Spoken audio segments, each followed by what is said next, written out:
5장 7절에서부터 10절까지의 말씀 357페이지에 기록되어져 있습니다. 신약 357페이지에 기록되어져 있습니다. 히브리서 5장 7절에서 10절까지의 말씀 다 잔줄 믿고 제가 공독해 드리겠습니다. 그는 육체에 계실 때 자기를 죽음에서 등이 구원하실 이에게 심한 통곡과 눈물로 간구와 소원을 올렸고 그의 경건하심으로 말미암아 들으심을 얻었느니라. 그가 아들이면서도 받으신 고난으로 순종함을 배워서 온전하게 되셨은즉 자기에게 순종하는 모든 자에게 영원한 구원의 근원이 되시고 하나님께 멜기세덱의 반차를 따른 대제사장이라 칭하심을 받으셨느니라. 아멘. 할렐루야. 하나님의 은혜가 우리 가운데 가득 임할 줄 믿습니다. 앞에 들으셨던 것처럼 성란심 집사님 근무하는 같은 부서의 직원이 전주 목요일날 확진이 됐어요. 그래서 아주 그 부서 우리 고양시청이 발칵 뒤집어졌습니다. 근데 거기 그 같이 근무하는 직원들이 다 목요일서부터 시작해서 어제 그 토요일까지 코로나 검사를 다 받았는데 오늘 성란 집사님도 음성이 나왔고요. 네. 그 직원들 전부가 음성이 나와서 우선은 어떻게 근무를 할지도 어떻게 해야 될지 향후 절차에 대해서는 아마 말씀을 하실 것 같습니다. 아무튼 그래서 제가 제일 걱정되는 게 권하정 원사님이 제일 걱정이 되실 테고요. 그 권하정 원사님이 또 자세한 걱정에 대해서 많이 걱정을 했는데 그래도 금방 예배 시작 전에 유호선 수사님이 전화가 왔어요. 목사님 음성이 나왔어요. 감사합니다. 아멘. 그래서 우선은 오늘은 예방 차원으로 저와 우리 권하정 원사님은 집에서 예배를 드리겠습니다. 했는데 유튜브가 또 안 돼요.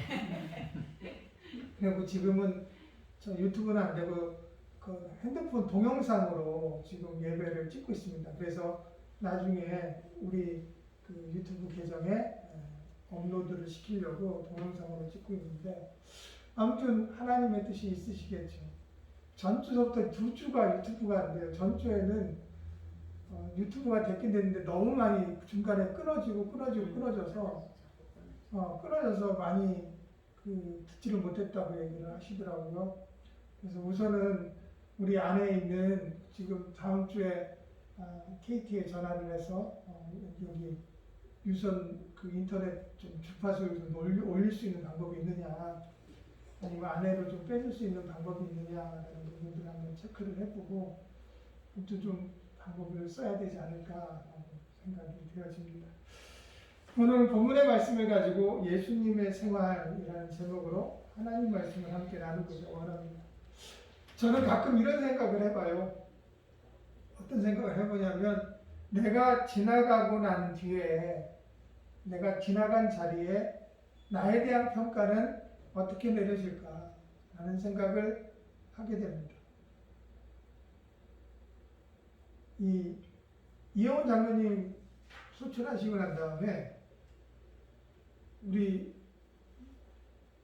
김영희 목사님 말씀을 하셨거든요. 아까도 말씀하셨는데 김영희 목사님 말씀에 종합해 보면 아직도 실감이 안 난다. 그런 말씀이거든요. 아직도 실감이 안 난다. 저와 사모님은 진짜 실감이 안 나요. 그래서 사실은 저와 사모님이 일주일 동안 교회에서 기도를 안 했어요. 왜냐하면 교회 나오면 뭐 장로님 앉은 자리가 눈에 보이고 그래서 솔직히 실감이 안 나는데 한편으로는 오늘 설교를 준비하면서 어떤 말씀이 떠오르냐면 참 우리 장로님은 행복하시다. 그런 생각이 드는 거예요. 참 우리 장로님은 행복하시다. 물론 우리 어울림교회 성도가 많았으면 얼마나 좋겠어요. 많아서 같이 위로해 주시고 축복해 저 같이 또 기도하면 얼마나 좋겠지만 그래도 우리 어울림교회 인원은 적지만 그래도 같이 10년 이상의 신앙생활을 하면서 우리 장로님의 그 지나간 자리가 참 많은 사람들에게 좋은 생각, 좋은 기감이 되셨구나라는 생각이 드는 거죠. 그래서 장로님이 순천하셨음에도 불구하고 지금 거의 한 3주째 되셨죠? 시간 가는지도 모르겠어요. 3주 된 것 같은데 3주가 돼도 우리 성도들은 아직도 그 실감이 안 날 정도로 거의 한 달이 지났는데도 실감이 안 나고 문득문득 떠오릅니다. 문득문득 문자, 핸드폰을 보게 됩니다. 또 장로님 문자 보내시는 거 아닌가? 카톡 보내신 거 아닌가? 이게 결국 어떤 의미냐면 장로님이 참 지나간 자리가 아름다우시구나. 성도들 마음과 성도들의 가슴에 좋은 장로님의 이미지가 우리를 계속 움직이게 하시는구나. 그래서 한편으로는 참 장로님은 행복하신 분이셨다라는 것을 느끼게 되었습니다. 그래서 저도 그런 생각을 해봐요. 물론 죽음이라는 그런 단어 뒤에 찾아오는 그런 느낌이 있도 되겠지만 항상 내가 지나가는 자리에 나와 만났던 사람, 내가 누구를 만나든지 어느 곳에 갔든지 내가 지나온 자리에 그 뒤에 나를 어떻게 평가할까? 지나온 자리에 내가 어떤 것을 남기고 있었을까라는 생각을 하게 됩니다.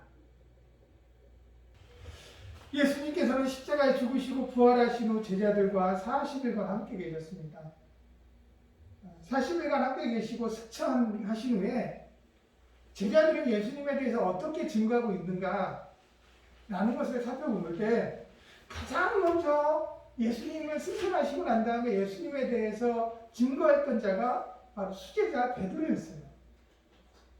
베드로는 사도행전 10장 38절에 보면 고넬료 가정에서 말씀을 전할 때 예수님에 대해서 이렇게 증거합니다. 하나님이 나사렛 예수에게 성령과 능력을 기름 붓듯 하셨음에 그가 두루 다니시며 선한 일을 행하시고 마귀에게 눌린 모든 사람을 고치셨으니 이는 하나님이 함께 하셨습니다.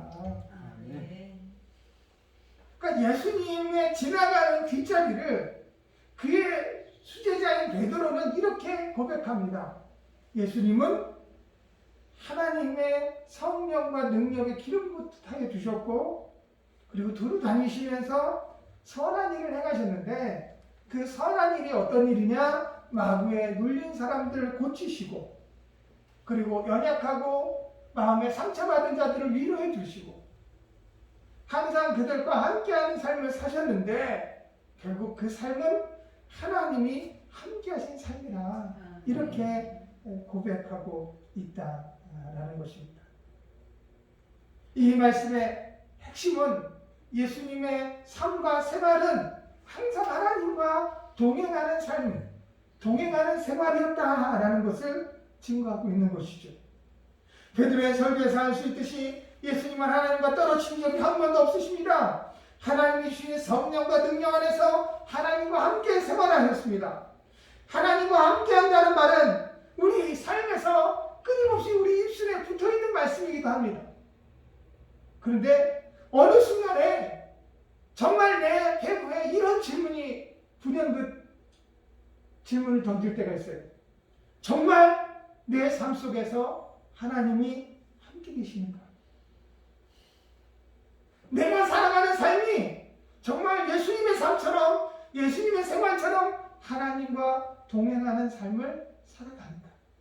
이러한 질문이 불현듯 내 삶에 던져질 때 왠지 우리는 하나님을 믿는다라는 그 크리스찬이라는 말이 왠지 쑥스러울 정도로 느껴질 때가 있다라는 겁니다. 이 말은 우리의 삶이 하나님과는 별도의 삶을 살고 있다는 것을 우리 스스로도 많이 느끼게 되어진다는 것이죠. 끊임없이 우리는 그거와 싸우고 있는 중이지도 아닌지 모르겠습니다. 지금 내가 하나님과 동행하는 삶을 살아가느냐, 아니면 내가 하나님과 동떨어지는 삶을 살아가느냐. 물론 나의 육체와 세상은 내가 하나님과 동떨어지는 삶을 살아가고 끊임없이 나를 현혹하고 나를 격동시키지만, 내 안에 영과 성령 하나님께서는 하나님과 동행하는 삶을 살아야 돼 라고 우리를 이끌어 주시기에 두 가지의 마음이 끊임없이 우리 안에 충돌되어지고 있다는 것이죠. 사도 바울은 그것을 그렇게 표현합니다. 내 안에 두 가지의 법이 있는데 육신의 법과 성령의 법이 있어서 끊임없이 나를 격동시킨다, 나를 싸운다. 그런데 내가 내 삶을 가만히 돌아보니까 내 삶이 성령의 삶에 순종하는 삶보다 육신의 삶을 따르는 삶이 너무 많더라. 오라 나는 공부한 자라. 누가 이 사망의 법에서 나를 건져내랴. 그러나 내가 하나님께 감사한 것은 내 안에 성령이 계시는 것이 너무나 감사하다. 아멘. 이렇게 고백하고 있습니다. 아멘. 우리의 삶이 그런 삶이에요. 하다못해 사도 바울, 위대한 사도 바울도 그러한 삶을 고백하고 있는 것처럼 우리의 삶이 그런 삶이에요. 근데 이런 삶을 내가 예수님 앞에 솔직하게 내려놨을 때 성령께서 내 삶을 이끌어가는 놀라운 역사가 일어나게 되어집니다. 내가 부족함을 알았을 때 우리는 누구를 의지하게 됩니까? 하나님을 의지하게 돼요. 내가 연약함을 알았을 때 우리는 성령을 의지하게 됩니다. 내 삶에 하나님이 없는 것 같이 느껴질 때 나는 다시 내 삶을 돌이켜서 하나님과 가까워지고자 하는 삶으로 내 발걸음을 옮기게 되어지는 것이죠. 나의 연약함을 거부하지 않는 저와 여러분이 될 줄 믿습니다. 아멘. 솔직하게 하나님 앞에 내려놓을 수 있는 저와 여러분이 되어질 줄 믿습니다. 그렇기 때문에 우리는 예수님의 생활과 삶에 집중해 볼 필요가 있다는 거죠. 오늘 본문을 통하여 예수님의 생활이 하나님과 함께하는 생활, 하나님께서 예수님 속에 있었다라는 증거를 살펴봄으로써 우리도 예수님의 생활을 본받는 귀한 시간이 되어질 줄 믿습니다. 아멘. 첫째로 본문은 히브리서 기자가 증거하는 충격적인 말씀을 증거하고 있어요. 그것이 바로 7절입니다. 7절에 보면 이렇게 말씀하고 있습니다. 그는 육체에 계실 때에 자기를 죽음에서 능히 구원하실 이에게 심한 통곡과 눈물로 간구와 소원을 올렸고 그의 경건하심으로 말미암아 들으심을 얻었느니라. 아멘. 이 말씀은 주님께서 십자가를 앞에 두고 겟세마네에서 기도하신 말씀을 두고 하고 말씀하신 겁니다. 예수님 하나님 앞에 기도할 때 통곡과 눈물로 간구하셨습니다. 얼마나 통곡과 눈물로 간구했냐면 땀이 핏방울이 되도록 간구하셨다는 거예요. 십자가를 앞두고 자기를 죽음에서 구원하실 수 있는 하나님을 믿고 간곡히 기도를 드리는 그 모습이 우리 뇌 위에 떠오르게 됩니다. 그런데 여기서 주목할 만한 충격적인 말씀은 예수님의 기도가 이루어진 것은 그의 통곡과 눈물 때문이 아니라 예수님께서 하나님을 경건하심으로 말미암아 들으심을 얻었느니라 라고 기록하고 있다는 거죠. 통곡과 눈물은 경건의 표현이라는 거예요. 통곡과 눈물 때문에 하나님이 응답해 주신 것이 아니라 예수님께서 하나님을 경건하심으로 말미암아 하나님이 예수님의 기도를 들으셨다. 이렇게 기록하고 있습니다.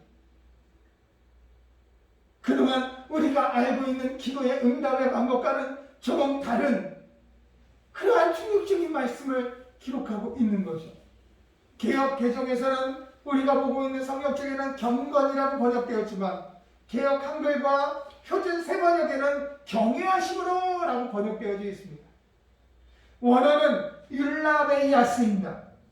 이 헬라어 율라베이아스는 두려움, 공경, 존경, 경외를 뜻하고 있습니다. 이 헬라어 율라베이아스는 바로 예수님의 삶과 생활을 잘 나타내는 단어이기도 합니다. 예수님은 항상 하나님을 경외하는 삶을 살았다는 거죠. 저와 여러분들도 하나님을 경외할 줄 아는 저와 여러분이 되어질 줄 믿습니다. 하나님을 경외한다는 것은 실존하신 하나님을 만났을 때 가능해지는 거예요. 내 삶에 살아계신 하나님을 만나는 그 만남의 놀라운 역사가 일어났을 때, 그 삶을 경험했을 때 우리 삶에는 나도 모르게 하나님의 존재하심을 인지하게 되어지고 하나님을 경외하게 되어지는 거예요. 성경에서 그 예를 찾아본다면 야곱이라는 사람을 찾아볼 수 있습니다. 이삭의 둘째 아들 야곱은 아주 치는 머리가 되게 좋은 사람입니다. 그리고 잔꾀가 많고 처세술이 아주 좋은 사람이에요. 쉽게 말하면 이 시대에 다 맞는 사람이에요. 머리도 좋지, 잔꾀도 많지, 처세도 좋지, 성공할 수 있는 모든 요인을 다 가지고 있는 사람이었습니다. 그러나 그의 인생의 전환점을 만나게 되는 그 전환점은 바로 그를 신앙으로 인도되어지는 그러한 사건을 경험하게 되어진다는 거죠. 그는 그의 잔꾀로 말미암아 형의 장자권을 뺏었습니다. 더구나 그 어머니 리브가 모의해서 형에 대한 장자의 축복권마저 빼앗아 축복을 받게 됩니다. 그로 인해 형의 낯을 피하여 하란으로 도망하던 중 베델이라는 곳에서 하나님을 만나게 되는데, 그 베델이라는 곳에서 하나님을 만나고 난 다음에 야곱은 이렇게 고백하고 있습니다. 창세기 28장 16절에서 17절 말씀에 보면, 야곱이 잠이 깨어 이르되 여호와께서 과연 여기 계시기를 내가 알지 못하였도다. 이에 두려워하여 이르되 두렵도다. 이곳이요 이것은 다름 아닌 하나님의 집이요 이는 하늘의 문이로다. 아멘. 이는 야곱이 도망 길에서 하나님은 정말 살아계시고 자기를 알고 자기를 보고 계시다라는 것을 깨닫게 되어집니다. 다시 말하면 하나님이 실존하심을 경험하게 되어지는 거예요. 하나님이 나와 멀리 계시는 분이 아니라 항상 하나님은 나를 보고 계시고 나를 알고 계심을 그 삶에서 체험하게 되는 역사가 일어납니다. 그러나 하나님을 만나고 난 다음에 야곱의 고백이 무엇입니까? 아, 두렵도다. 이곳이요. 이 외침이 바로 야곱이 참다운 신앙으로 들어가는 첫걸음의 증거가 되어집니다. 다시 말하면 신앙의 첫걸음은 하나님을 두려워하는 것부터 시작되어지는 거예요. 하나님을 두려워하는 것과 하나님을 무서워하는 것은 엄밀히 다릅니다. 하나님을 두려워할 줄 안다는 것은 바로 하나님의 살아계심, 하나님의 실존하심을 내 생활에서 끊임없이 고백되고 있다는 것을 의미합니다. 하나님이 나의 생활을 보고 계시고 하나님께서 내 마음을 꿰뚫어 알고 계시고 하나님이 내 생각을 모든 것을 알고 계시다는 것을 알았을 때 우리는 하나님을 두려워하고 경외하는 마음이 들게 되어지는 겁니다. 그래서 믿음과 두려움은 언제나 함께 가고 있다는 겁니다. 두려움이 없다는 것은 하나님의 실제를 믿고 있지 않다라는 의미이기도 합니다. 자, 하나님을 살아계신다는 것을 믿는 순간에 과연 내 삶은 하나님 앞에 어떻게 비춰질까? 내가 하나님 앞에 하나님이 지금 나를 보고 계시는데, 하나님이 내 생각까지도 알고 계시는데, 하나님이 내 마음까지도 알고 계시는데, 예수님께서 마태복음 5장에 말씀하신 것처럼 내 마음만 먹어도 이미 살인하는 것이요, 내가 도둑질하고자 하는 그 마음만 먹어도 이미 너는 도둑질하는 것이다 라고 말씀하셨던 것처럼 하나님이 내 생각과 내 마음을 알고 계시다면 그 하나님의 실존과 하나님이 알고 계심을 알았을 때 우리는 두려움과 믿음이 함께 생긴다는 겁니다. 미국의 가장 존경받는 대통령이 바로 에브라함 링컨입니다. 이 링컨이 언제 구원받았을까? 언제 하나님을 믿었을까? 그는 그가 그 친구에게 보낸 편지에 정확하게 기록되어져 있어요. 그는 이렇게 기록합니다. 내가 스프링필드에 갔을 때도 나는 크리스찬이 아니었다. 스프링필드를 떠나 워싱턴에 갔을 때도 나는 여전히 크리스찬이 아니었다. 그러나 나는 캔디스버거에서 그리스도가 필요함을 깨달았다. 그때 비로소 나는 하나님을 두려워하게 되었다. 이렇게 편지를 썼습니다. 네, 캔디스버그는 남북전쟁 때 가장 처참한 격전지였다는 거죠. 수천의 시체가 쓰러져 있고 수만 명의 부상자가 희명을 지를 때 링컨은 이때가 하나님을 두려워하게 되었다는 것이죠. 하나님을 두려워할 그 순간에 구원의 필요함이 절감되어졌고 드디어 결심하여서 에브라함 링컨은 1865년 4월 13일 날 워싱턴 교회 담임 목사 앞으로 입교의 신청을 하는 서한을 보내면서 그 순간부터 아주 진실한 예수님의 자녀가 되었다고 합니다. 하나님을 두려워한다는 것이 바로 이와 같이 신앙의 시작입니다. 하나님을 두려워한다는 건 아까 말씀드렸던 것처럼 하나님의 실존을 인정하는 것이요, 하나님께서 나의 삶을 이끌어 주시다는 고백이기도 하다는 거죠. 하나님을 두려워하는 성도는 기도에 응답이 임하여 질 줄 믿습니다. 하나님을 두려워하는 자는 반드시 구원함을 받게 되어질 줄 믿습니다. 사랑하는 여러분, 하나님과 함께 산다는 것은 하나님을 두려워하는 신앙 자세를 가진다는 것을 의미합니다. 오늘 히브리서 기자가 바로 예수님의 생활, 예수님의 삶을 한마디로 설명하면서 뭐라고 설명합니까? 경건함으로 말미암아 하나님과 함께하여 줍니다. 다시 말하면 하나님을 두려워함으로 말미암아 하나님께서 예수님의 기도를 이루어 주셨다. 이렇게 말씀하고 있습니다. 우리 삶과 생활도 하나님의 실존하시고 살아계심을 인정하는 삶이 되어질 때 하나님과 동행하게 되고 하나님을 경외하는 삶을 살아갈 때 예수님의 생활처럼 하나님과 함께하는 귀한 삶이 되어질 줄 믿습니다. 두 번째로는 예수님의 생활을 이렇게 증거합니다. 본문 8절과 9절 말씀입니다. 그가 아들이면서도 받으신 고난으로 순종함을 배워서 온전하게 되셨은즉 자기에게 순종하는 모든 자에게 영원한 구원의 근원이 되신다 증거하고 있습니다. 이는 아주 대단한 중요한 말씀입니다. 예수님은 비록 하나님의 독생자이셨으나 주어진 고통을 통하여 하나님에 대한 순종을 배웠다 이렇게 기록하고 있어요. 히브리서 기자가 예수님이 하나님의 본체심을 인정하고 있지 않다라는 것이 아닙니다. 히브리서 기자가 예수님은 하나님의 본체시며 하나님이 예수님은 하나님의 구원자시면 구원자로 보냄받은 그리스도이심을 인정하고 기록하고 있는데 그 예수님의 실질적인 삶, 다시 말하면 인간의 육신을 쓰시고 이 땅에 내려오셔서 십자가의 대속을 이루는 그 가운데까지의 삶을 히브리서 기자는 표현하기를 그는 고난을 통하여서 순종함을 배웠고 온전하게 되었다. 그래서 자기의 순종하는 모든 자에게 영원한 구원의 근원이 되었다라고 그렇게 말씀하고 있는 겁니다. 이 말씀은 어떤 의미로 보면 반대적으로 이렇게 생각할 수 있습니다. 예수님은 십자가에 순종 아니할 수 있는 그러한 고난도 예수님께 있었다는 겁니다. 예수님이 친히 그렇게 말씀하셨어요.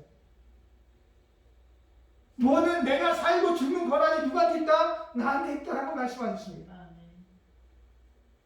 결국 이 말씀 안에는 이 모든 선택은 누구한테 있었다? 예수님께 있었다. 예수님이 십자가를 지지 않으셔도 전혀 문제가 되지 않았다는 겁니다. 그런데 예수님이 십자가를 지는 그 십자가에 순종할 수 있었던 것은 예수님이 고난을 통하여 순종함을 배웠다. 그래서 그 순종함을 통하여 온전하게 되셨은즉 그 온전함이 예수님을 순종하는 모든 자에게 구원의 근원이 되셨다라고 증거하고 있습니다. 다시 말하면 고난이 순종이 온전함이 구원의 근원이 되어지는 삶이 되었다는 것을 증거하고 있다는 것이죠. 그렇다면 저와 여러분들이 예수님의 삶을 통하여서 무엇을 배울 수 있습니까? 고난은 나의 삶을 순종으로 이끌어 나가는 하나님의 위대한 선물이다. 아멘. 우리 이것을 깨닫게 되어집니다. 내가 지금 견딜 수 없는 고난 가운데 있습니다. 참을 수 없는 어려움 가운데 있어요. 도저히 이해할 수 없는 상황 가운데 있습니다. 그러나 이 고난이 하나님이 주신 선물이 되어질 때 이 고난을 통해서 내가 내 안에 하나님이 주신 선물로 내가 내 삶이 변화되어지는 것은 이 고난을 통하여서 순종을 배우게 되어진다. 그 순종함이 나를 온전케 해주고 예수님처럼 그 나를 온전케 되어짐을 통하여 내가 복음의 증거자로서의 삶을 살게 되어지는 겁니다. 오늘 김영현 지사님과 우리 김목동 권사님이 기도 통해서 고백하셨던 것처럼 올 한해 코로나 바이러스 가운데에서도 우리 어머님께 모든 성도들이 그 삶에서 예수님의 생활처럼 구원의 근원의 삶이 되어지는 귀한 역사가 일어날 줄 믿습니다. 예수님이 그러하셨던 것처럼 예수님이 내 안에 계시고 내가 예수님의 말씀 안에 있을 때 내 안에 예수님께서 나를 통하여 구원을 이루시는 귀한 역사가 일어나게 되어질 줄 믿습니다. 그러기 위해서는 우리가 고난을 통하여 무엇을 배우는 거예요?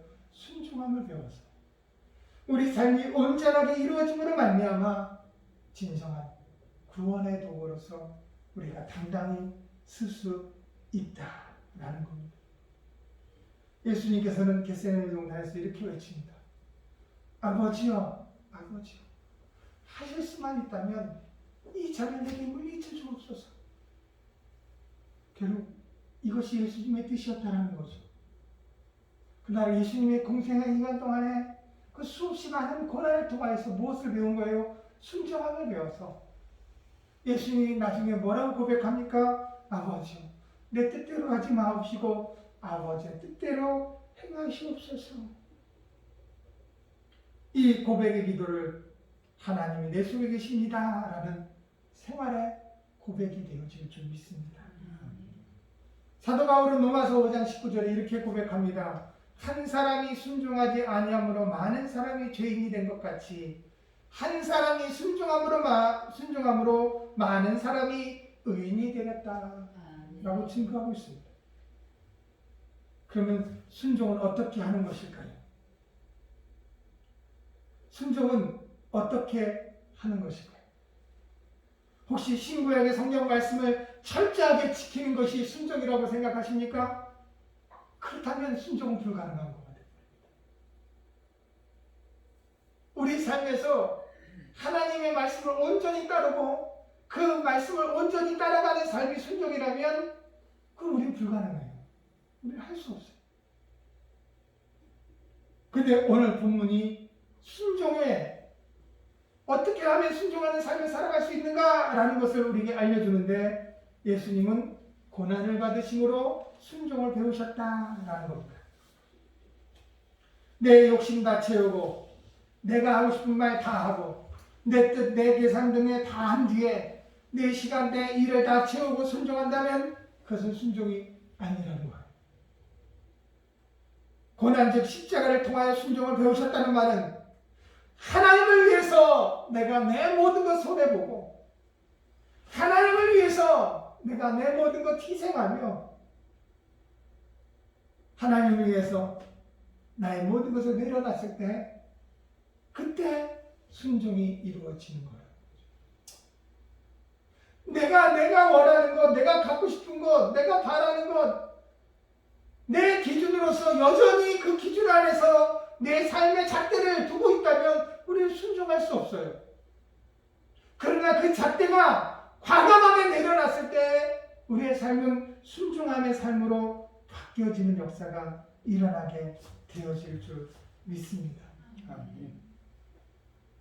지금 내가 조금 손해보는 것이 눈에 보일 때 많은 필요가 있는 것 같이 느껴질지라도 예수님을 위해서 그 손해를 자청했을 때 우리는 순종 삶이 그 다음에 따라오는 거예요.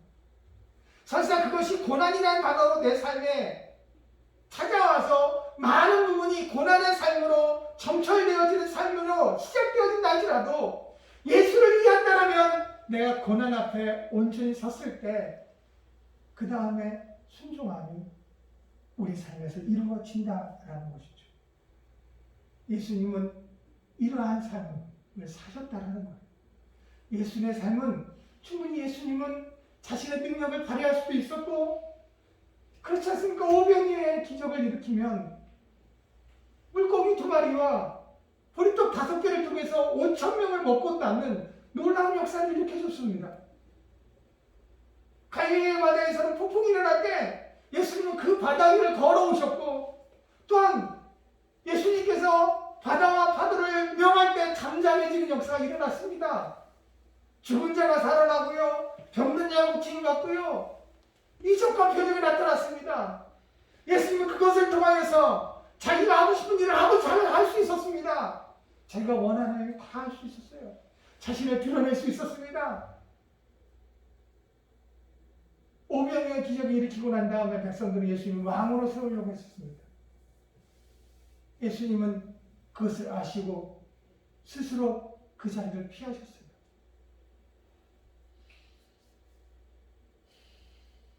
우리의 지금의 생각으로 본다면 왕이 되시죠. 당신의 능력을 보여주시죠. 당신은 모든 것이 할 수 있다는 걸 나타난다면 이 세상에 더 많은 사람이 구원받을 수 있었을 텐데 누가 그런 말을 했는지 아십니까? 예수님 십자가 바로 밑에 있었던 로마의 병장들이 로마의 군사들이 그런 말을 했어요. 야, 저 사람 내버려 둬봐. 저가 십자가에서 구원받으면 십자가에서 살아나고 내려오면 스스로 내려오면 더 많은 자들이 구원받을 거야. 어디 한번 우리가 두고 보자.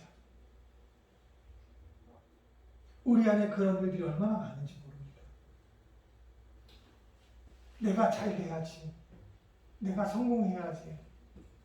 내가 물질로도 다 풍성한 삶을 살아야지. 그래야 본이 되어지고 그래야 복음을 전할 수 있어. 이러한 생각들이 얼마나 많은지 모릅니다. 그것이 잘못되는 생각도 아닐 수도 있습니다. 하지만 그런 것으로 정철되어 있다면 우리는 순종함을 배우는 삶을 살 수가 없다는 거예요. 순종이라는 것은 철저하게 고난을 통해서 배울 수 있는데 그 고난은 예수님을 위하여서 나의 욕심 그리고 내가 하고 싶은 것, 내 뜻, 내 계산 이런 부분들을 다 내려놓고 주를 위해 과감하게 희생하고 포기할 줄 아는 삶을 살아갔을 때 순종을 배워서 온전하게 되어지는 귀한 역사가 일어나게 되어질 줄 믿습니다. 그런 삶을 살아갔을 때 정말 우리가 구원의 도구가 되어져서 복음의 역사가 일어날 줄 믿습니다. 지금 우리 어울리교회 성도들이 그렇게 살아오셨던 것처럼 자, 우리 앞으로도 그런 삶을 통하여서 입술로 복음을 전하는 것도 감사하지만 우리 어울리교회 모든 성도들은 내 삶 자체가 우리의 모습 자체가 복음이 되어지는 그런 은혜가 임할 줄 믿습니다. 그래서 저분이 다니는 교회는 나도 한번 가보고 싶다. 어떻게 저럴 수 있을까? 이러한 이야기를 들을 수 있는 그러한 저와 여러분이 되어질 줄 믿습니다. 말씀을 정리합니다. 예수님의 삶은 오늘 본문 10절에서 이렇게 고백합니다. 하나님께서 멜기세덱의 반차를 따른 대제사장이라 칭하심을 받았느니라. 다시 한번 예수님의 삶은 족보를 쫓아가는 삶이 아니라 바로 영적인 은혜를 쫓아가는 삶이었음을 증거하고 있는 겁니다. 멜기세덱의 반차를 따라갔다라는 것은 히브리서 7장 11절서부터 3절까지 멜기세덱에 대해서 고백하고 있는데요. 소개하고 있는데 이렇게 말합니다. 이 멜기세덱은 살렘의 왕이요 지극히 높으신 하나님의 제사장이라 여러 왕을 쳐서 죽이고 돌아오는 아브라함을 만나 복을 빈 자라. 아브라함이 모든 것의 10분의 1을 그에게 나누어 주니라. 그 이름을 해석하면 먼저는 의의 왕이요 그 다음은 살렘의 왕이니 곧 평강의 왕이요 아버지도 없고 어머니도 없고 족보도 없고 시작한 날도 없고 생명의 끝도 없고 하나님의 아들과 닮아서 항상 제사장으로 있느니라. 아멘. 결국 멜기세덱 자체가 아버지도 없고 어머니도 없고 족부도 없다라는 것은 멜기세덱의 삶 자체가 족부를 따르는 삶이 아니었습니다. 근데 뭐라고 되냐면 하나님의 거룩한 제사장이라 이렇게 얘기를 하고 있다는 거죠. 더구나 마지막 절에는 뭐라고 고백합니까? 하나님의 아들과 닮아서 항상 제사장으로, 다시 말하면 하나님의 구별된 자로서 하나님의 일을 하는 자로서 서 있었다라고 증거하고 있습니다. 예수님을 요셉의 족보에 두지 아니하고 멜기세덱의 족보를 반차를 따랐다라는 것은 예수님의 삶이 인간의 족보를 따라가는 삶이 아니라 하나님의 영적인 말씀을 따라가는 생활이었다는 것을 의미하고 있습니다. 예수님께서 마태복음 12장 48절과 50절에 이렇게 말합니다. 누가 내 어머니며 내 동생들이냐 하시고 손을 내밀어 제자들을 가르쳐 이르시되 나의 어머니와 나의 동생들을 보라. 누구든지 하늘에 계신 내 아버지의 뜻대로 하는 자가 내 형제요 자매요 어머니니라 하시더라. 아멘. 그래서 우리가 형제가 되어지는 거예요. 우리가 만약에 세상의 족보로 따라간다면 우리 형제라고 말할 수 없습니다. 우리 남남이에요. 피도 섞이지 않는 남남이에요. 그러나 그리스도 안에서 함께 울고 함께 웃으며 내 마음에 여전히 그 하나의 영혼을 두고 끊임없이 함께 있다라고 고백할 수 있는 것은 형제가 아니라 내 아버지와 내 어머니가 아니면 할 수 없는 일이에요. 결국 우리 어울리게 모든 성도들은 우리 장로님을 아버지로 생각하고 어머니로 생각하고 형제로 생각하기 때문에 가족이라 생각하기 때문에 우리 가슴에 우리 장로님을 품고 사는 거예요. 아멘. 저는 그래서 너무나 우리 어울리게 성도들이 너무나 자랑스럽고 제가 부족하지만 하나님께서 부족한 종을 통해서 우리 어울리게 성도들을 하나님 이렇게 이끌어 주시면 너무나 감사하고 그래서 눈물로 기도합니다. 하나님 감사합니다. 우리 어울리교회가 비록 이루는 적을지라도 이렇게 서로 사랑하고 이렇게 서로 형제처럼 가족처럼 어머니 아버지처럼 이렇게 생각하는 우리 성도들이 하나님께서 이렇게 세워주시면 너무나 감사합니다. 이것은 하나님이 하신 것입니다. 결국 우리가 이러한 삶을 살아간다는 것은 우리 육체의 족보를 따르는 삶이 아니라 예수님처럼 멜기세덱의 반차를 쫓는 영적인 족보를 쫓아가는 영적인 사람들임을 증거하고 있는 것이다라는 거죠. 이러한 삶을 살아가는 저와 여러분들은 참으로 하나님으로부터 인정받고 복받은 자임을 믿습니다.